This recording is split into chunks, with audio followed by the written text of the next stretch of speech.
বিখ্যাত গীতিকার ও সুরকার কান্তকবি রজনীকান্তের প্রতি আজ আমার শ্রদ্ধাঞ্জলি, আমার কিছু কথা ও তাঁর একটি গীতিকবিতা পাঠের মাধ্যমে শুরু করছি।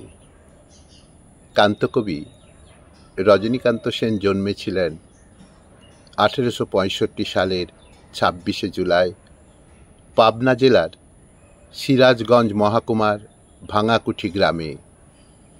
পিতা গুরুপ্রসাদ সেন ছিলেন আইনজীবী, মা মনমোহিনী দেবী ছিলেন সঙ্গীতানুরাগী। কান্তকবির স্কুল জীবন কাটে বোয়ালিয়া জেলা স্কুল ও কুচবিহার জেনকিন্স স্কুলে। পরে কলকাতার সিটি কলেজ থেকে আইনে ব্যাচেলর ডিগ্রি অর্জন করেছিলেন। ছোটবেলা থেকে কবিতা ও গানে এতই অনুরাগী ছিলেন যে আইন ব্যবসায় মনোযোগ দিতে পারেননি। তিনি তার লেখায় তা স্বীকার করেছিলেন। তিনি রচনা করেন ভক্তিগীতি, দেশাত্মবোধক সঙ্গীত ও ব্যঙ্গাত্মক সঙ্গীত।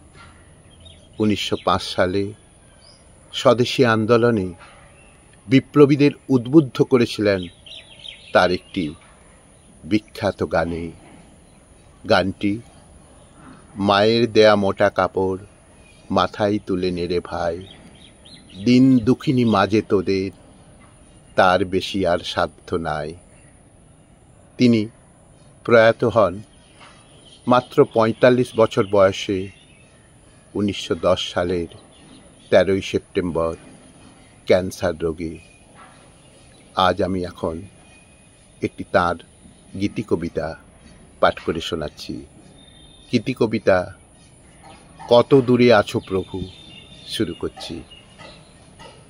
কত দূরে আছো প্রভু প্রেম পারাবার, শুনিতে কি পাবে মৃদু বিলাপ আমার।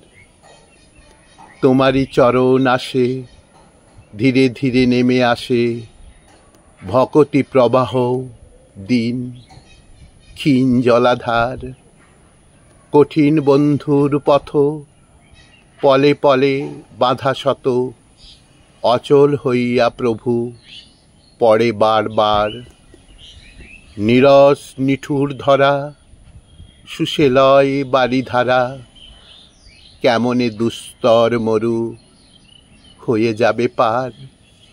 বড় আশা ছিল প্রাণে ছুটিয়া তোমারই পানে, এক বিন্দু বাড়ি দিব চরণে তোমার। পরিশ্রান্ত পথহারা নিরাশ দুর্বল ধারা, করুণা কল্লোলে তারে ডাকো একবার। করুণা কল্লোলে তারে ডাকো একবার।